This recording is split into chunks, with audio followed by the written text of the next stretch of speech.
Depois de batido o martelo sobre a realização da COP30 em Belém, em 2025, o momento é de começar os preparativos e de lidar com os muitos desafios logísticos e políticos para a reunião. As questões incluem falta de quartos e obras de infraestrutura para receber mais de 70 mil pessoas, vindas de todo o mundo, uma estimativa que leva em conta o crescente interesse no retorno do Brasil como ator central na diplomacia climática. O anúncio veio no momento em que o Congresso impõe derrotas à área ambiental. A medida provisória dos ministérios tirou poderes da pasta de Marina Silva e o projeto do marco temporal põe em risco as terras indígenas, áreas cruciais para a defesa da floresta. O texto aprovado também impede a ampliação de reservas indígenas já demarcadas. Na prática, para advogados e juristas, os pontos aprovados no texto permitem que indígenas possam até mesmo serem expulsos de regiões que ocupam, desde que não haja uma comprovação que essas etnias estavam na mesma região antes de outubro de 1988. O Ao Ponto de hoje fala sobre a primeira Conferência do Clima da ONU em território brasileiro e discute os preparativos práticos e políticos para o encontro prioritário para o governo Lula. Quem explica os bastidores da COP30 em Belém é a repórter da Editoria Mundo, Ana Rosa Alves, que conversou com especialistas e autoridades envolvidas no evento. Eu sou Carolina Moran. Eu sou o Felipe Barini. O Ao Ponto de 9 de junho de 2023 começa agora. Vem com a gente.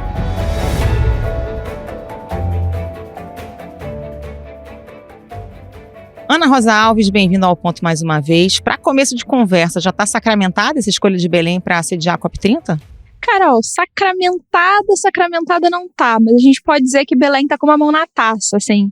O Palácio Planalto, o governo federal, lançou um vídeo no último dia 26 do presidente Lula com o governador Helder Barbalho e o chanceler Mauro Vieira, em que o chanceler diz que a ONU confirmou Belém como sede da COP30, mas não é bem assim. O que aconteceu foi que o GRULAC, que é o Grupo de Estados da América Latina e do Caribe na ONU, que é um dos grupos regionais da ONU, deu o sinal verde para a candidatura de Belém. Eles apoiaram a candidatura de Belém.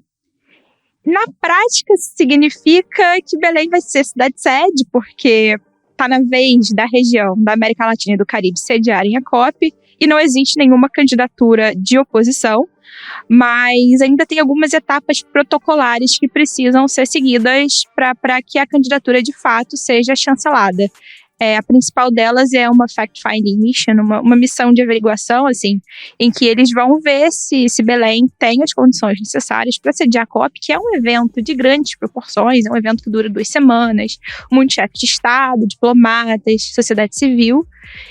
Mas o governo está confiante e eles esperam que esse sinal verde venha para a COP28, venha no final do ano. Eles, a ONU, né, no caso, uma missão da ONU tem que dar esse aval. Isso, a missão da ONU tem que dar esse aval, e tem algumas outras etapas protocolares, mas o Itamaraty e o governo do estado do Pará, eles estão confiantes que vai ser tudo tranquilo e que essa sinalização vem na COP28, que ocorre entre novembro e dezembro em Dubai. O presidente eleito associou a segurança climática à segurança alimentar, dizendo que é fundamental combater a crise do clima para reduzir a fome no mundo. Ele ofereceu o Brasil para sediar a COP30 em 2025. Também sugeriu uma reunião entre os países que partilham a Amazônia, né, além do Brasil, Peru, Bolívia e por aí vai. Afirmou também que vai cobrar dos países ricos compromissos climáticos firmados nas conferências climáticas da ONU, que diz que não adianta ficar só nas palavras, é preciso que esses compromissos sejam implementados. Agora, Ana, voltando um pouquinho no tempo, relembra pra gente como surgiu essa ideia. Você mesma falou em novembro do ano passado aqui no Ao Ponto que tinha essa ideia no horizonte e que agora parece mais perto da realidade. Pois é, Barini, essa ideia surgiu cerca de 2 semanas depois do segundo turno. O presidente Lula escolheu a COP27, que foi a edição do ano passado da Conferência Climática da ONU, como seu primeiro destino internacional, assim, depois da eleição, que foi lido como um símbolo de que tanto o multilateralismo quanto a política ambiental voltariam a ser prioridades do governo. Ele foi ao Egito, que foi a sede da COP27, e lá ele disse primeiro, num evento com os governadores amazônicos, que tinham um espaço próprio, até para se distanciar da antiga gestão, para se distanciar do governo Bolsonaro, ele anunciou que ele queria realizar a COP em um estado amazônico, em uma capital amazônica. E o compromisso depois foi reafirmado durante um discurso na plenária, que foi super concorrido, todo mundo queria ver. E o Lula deu essa sinalização lá, e na época as pessoas elogiaram a comunidade internacional, os ambientalistas viram como um sinal muito positivo do compromisso ambiental da gestão que naquela época ia começar, e desde então é uma compreensão, é uma ideia que se mantém, assim, até porque o meio ambiente, querendo ou não, é um dos pilares da nova política externa brasileira, ou da política externa que o Brasil tenta reconstruir depois de 4 anos meio de descarrilamento aí.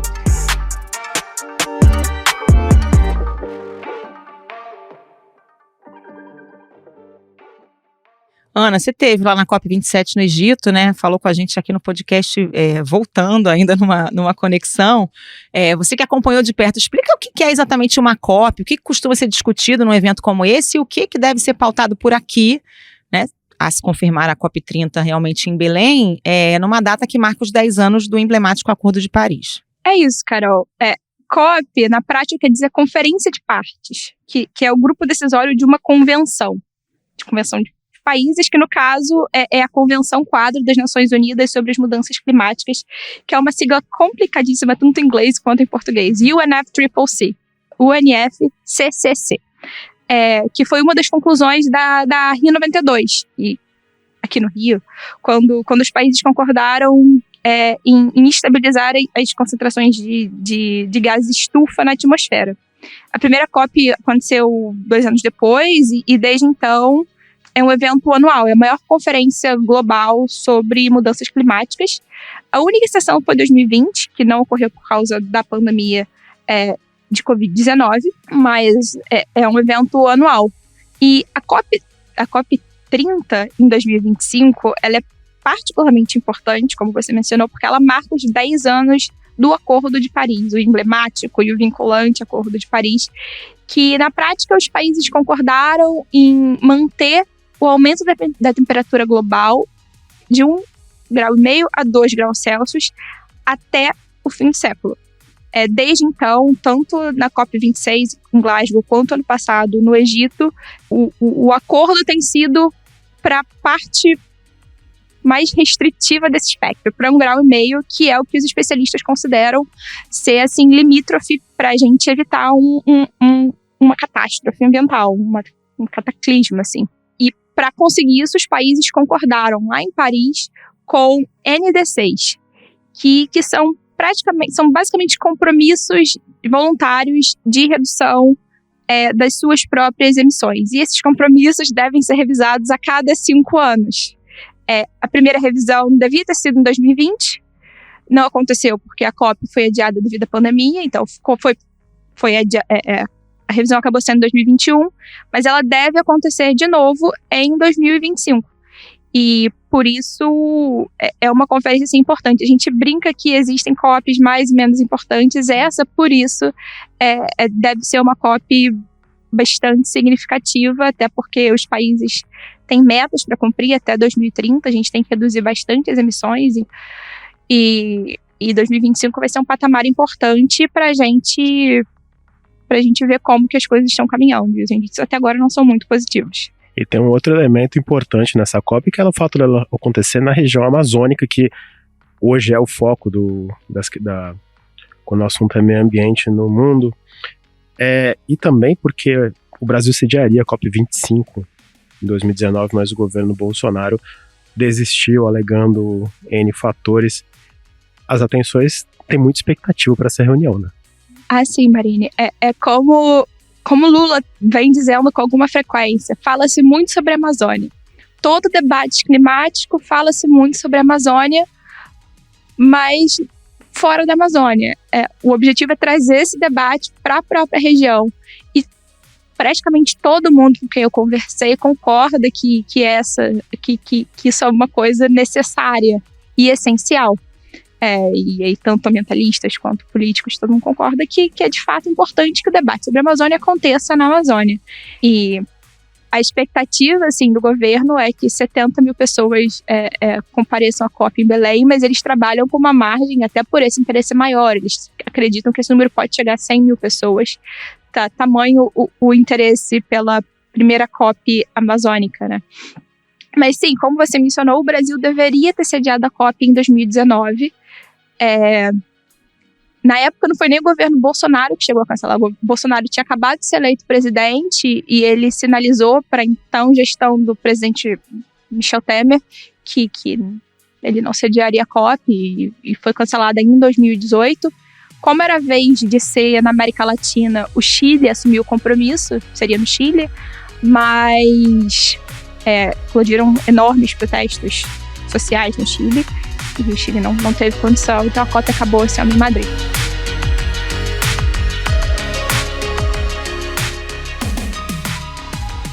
Ana, você falou de 70 mil pessoas podendo chegar a 100 mil. Numa cidade como Belém, que é uma capital, mas não tem a mesma infraestrutura de outras cidades maiores do Brasil, como São Paulo, Rio de Janeiro, né? São 2 anos aí para Belém se preparar. Quais são os principais desafios? Carol, essa foi até uma questão, assim, porque na época chegou-se até a cogitar que pudesse ser em Manaus ou Belém, assim. Era meio consenso que eram as únicas 2 capitais que teriam o mínimo de condição de realizar um evento desse, mas Belém acabou prevalecendo, até por questões partidárias. O governador Helder Barbalho é um aliado de primeira linha do presidente Lula, mas de fato os problemas estruturais são significativos e Belém tem grandes desafios. Um dos que mais chama assim, minha atenção é que a cidade hoje tem somente 25 mil leitos de hospedagem, 25.300 leitos de hospedagem. A expectativa é de 70 mil pessoas podendo chegar a 100. Então aí é um desafio muito grande. Mas as questões são até para além do turismo, assim. Por exemplo, os dados do painel de saneamento básico Brasil, eles mostram que apenas 22,5% das pessoas têm acesso à coleta de esgoto na cidade. A frota de ônibus de Belém é uma das mais antigas do país. Ela tem o governador Helder comentou que ela tem de 12 a 14 anos de existência. Então, assim, é uma cidade que tem problemas de infraestrutura sérios e que até podem ameaçar assim, o sucesso da conferência.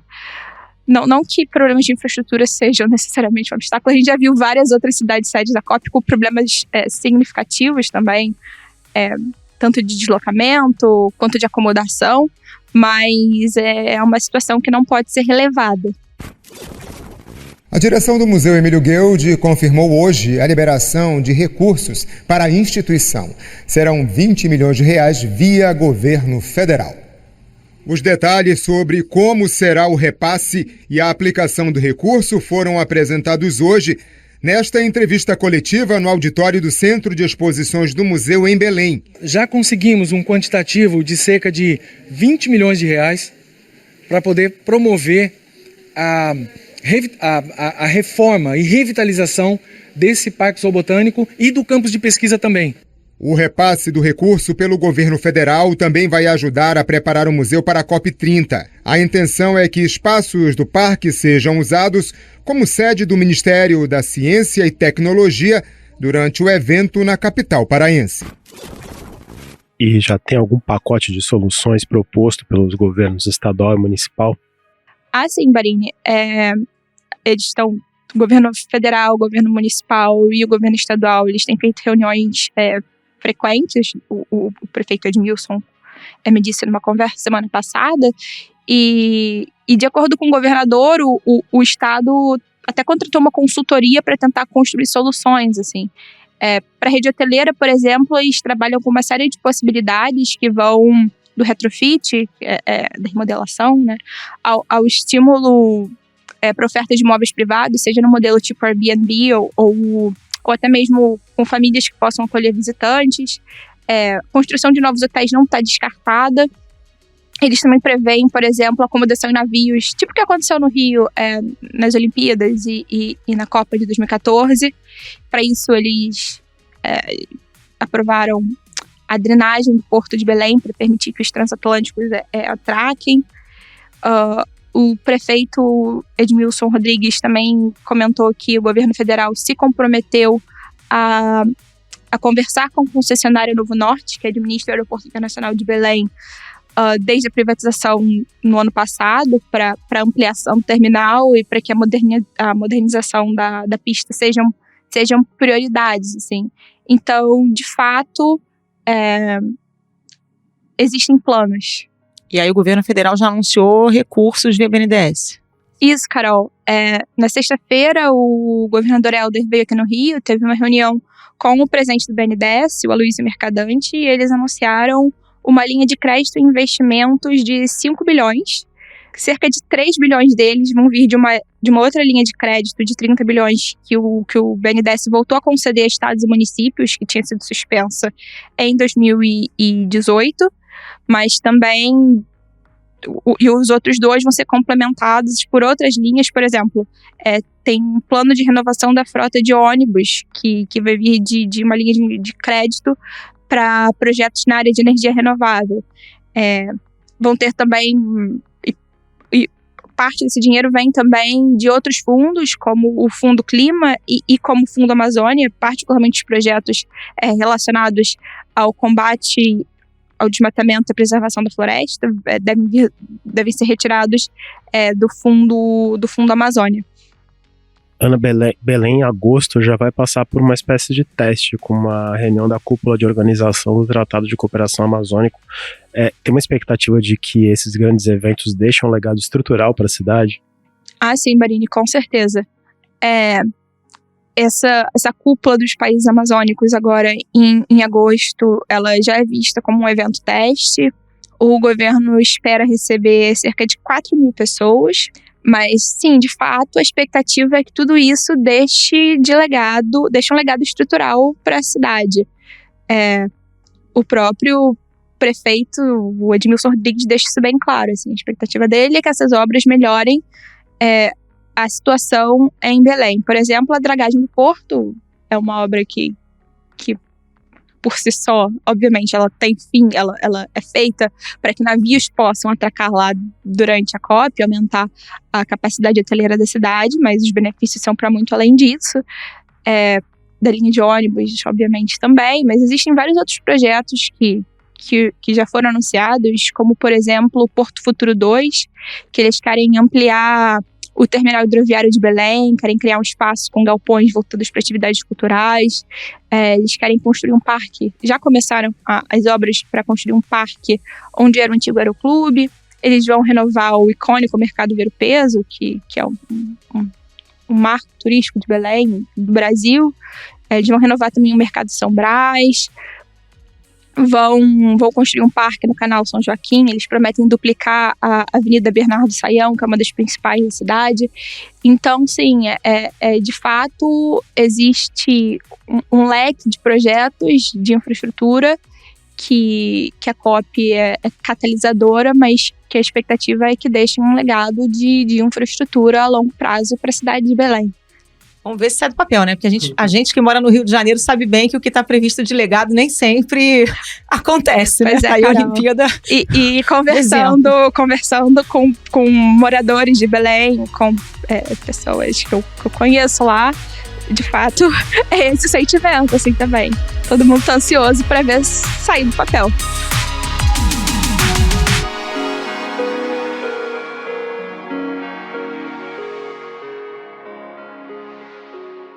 Agora, Ana, esse processo todo de escolha da sede da COP30 acontece no momento em que o Congresso, que tem maioria conservadora, muito ligada à bancada ruralista, tem imposto derrotas importantes à área ambiental, por exemplo, o esvaziamento do Ministério do Meio Ambiente, o debate sobre marco temporal, o avanço de pautas ligadas ao agronegócio, como o projeto de lei dos agrotóxicos. Isso é uma preocupação entre os ambientalistas, esse contexto político nesse momento de uma COP no Brasil? Carol, é uma preocupação em qualquer momento, mas diante da COP é exacerbada, assim, né? Até porque qual é a imagem que você passa quando as promessas, por exemplo, da amplitude do Ministério do Meio Ambiente que estão sendo esfaceladas, assim. E até mesmo pensando, por exemplo, no projeto de exploração de petróleo na foz do Rio Amazonas, mesmo que tenha o selo de aprovação do IBAMA, eventualmente, qual é a imagem que o Brasil passa lançando um novo projeto para exploração de combustível fóssil, sendo que o objetivo é acabar com o uso de combustíveis fósseis e abandonar o uso de combustíveis fósseis. Então, assim, todas essas questões e os atritos de parte do governo com o Ministério do Meio Ambiente, os retrocessos também no Ministério dos Povos Indígenas, que os povos indígenas são fundamentais para a preservação da floresta e para a preservação ambiental. Todos esses atritos, eles acendem um sinal amarelo, sim, e até porque eles põem em risco diretamente os planos do governo de combater o desmatamento também e de reduzir as emissões brasileiras. A consequência pode ser direta, assim. A ministra dos Povos Indígenas reconheceu que as alterações feitas pela Câmara dos Deputados enfraquecem a atuação da pasta, que perde a competência de fazer a demarcação de terras indígenas para o Ministério da Justiça. Sônia Guajajara afirmou que a reação do Congresso é política contra as ações do governo de proteção aos indígenas. E também demonstra, segundo ela, um viés racista dos parlamentares. É sim uma resposta do Congresso Nacional de cunho político ao presidente Lula, mas é sim também um combate, né, assim, a participação de mulheres nesses espaços.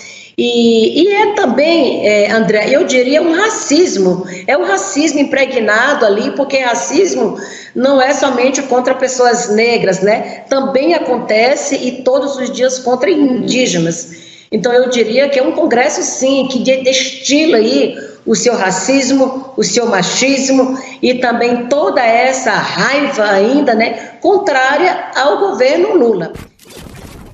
Falando em desmatamento, não tem como não mencionar o fato do Pará ser um dos maiores desmatadores do Brasil.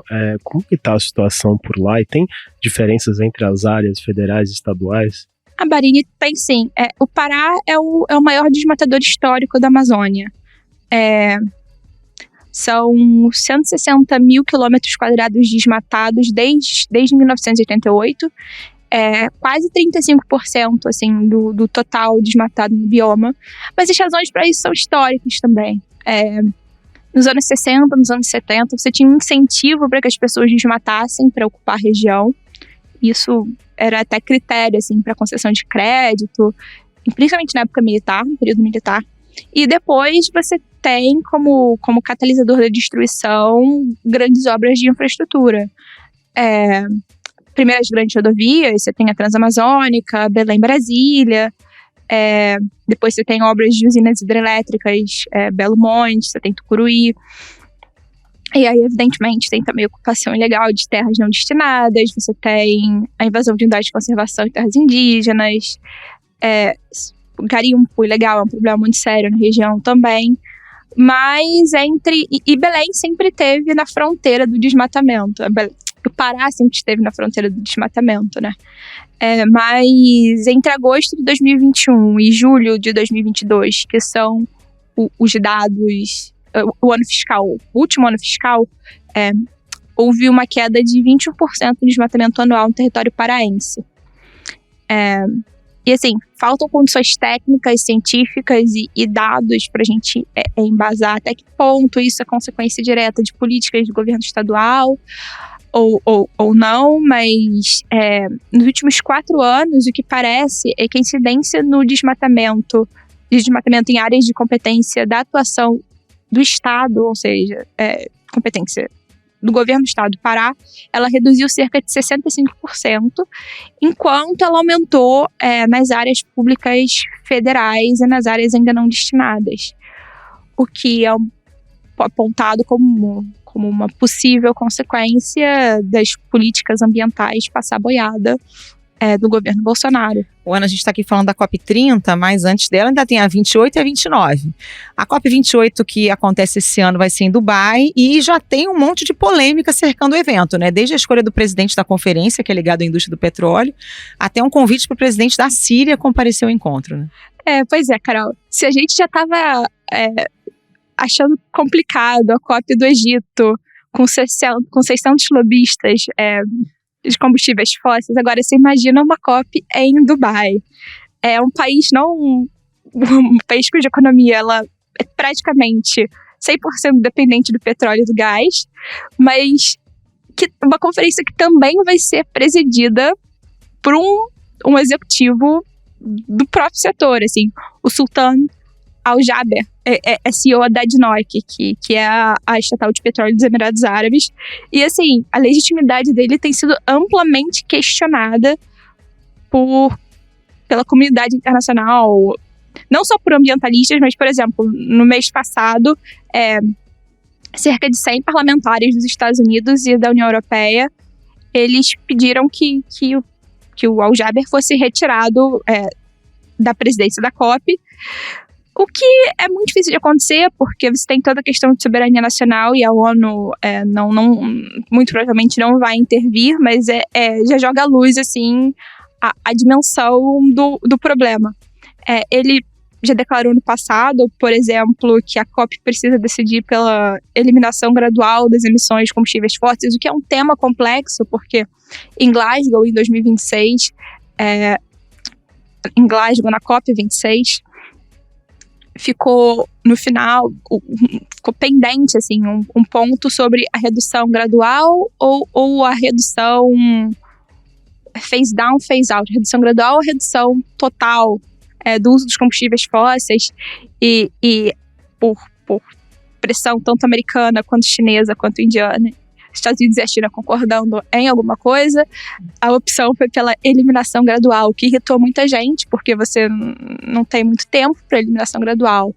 Mas eles argumentam que isso, enfim, vai ser acompanhado de tecnologias de captura de carbono e outras coisas que ambientalistas e especialistas apontam que ainda não está, de certa maneira, avançado o suficiente para dar conta da dimensão do problema. Mas com relação ao Jaber, o jornal britânico Guardian deu um furo na quarta-feira falando que a própria empresa dele, a ADNOC, ela tem acesso aos e-mails da COP. Então, assim, o buraco é um pouco mais embaixo.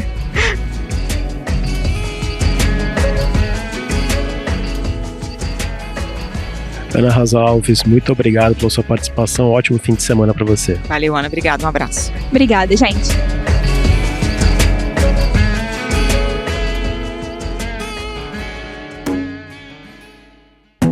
Esse foi o Ao Ponto de hoje, o podcast diário da redação do Globo. Nessa conversa, a gente conta com a participação de toda a equipe do jornal, as mesmas pessoas que levam até você informação e análise de qualidade todos os dias. Quer saber mais? Assine o Globo. Acesse assineoglobo.com.br e confira todas as notícias e reportagens especiais. A edição foi de João Guilherme Lacerda. Até mais. Até mais.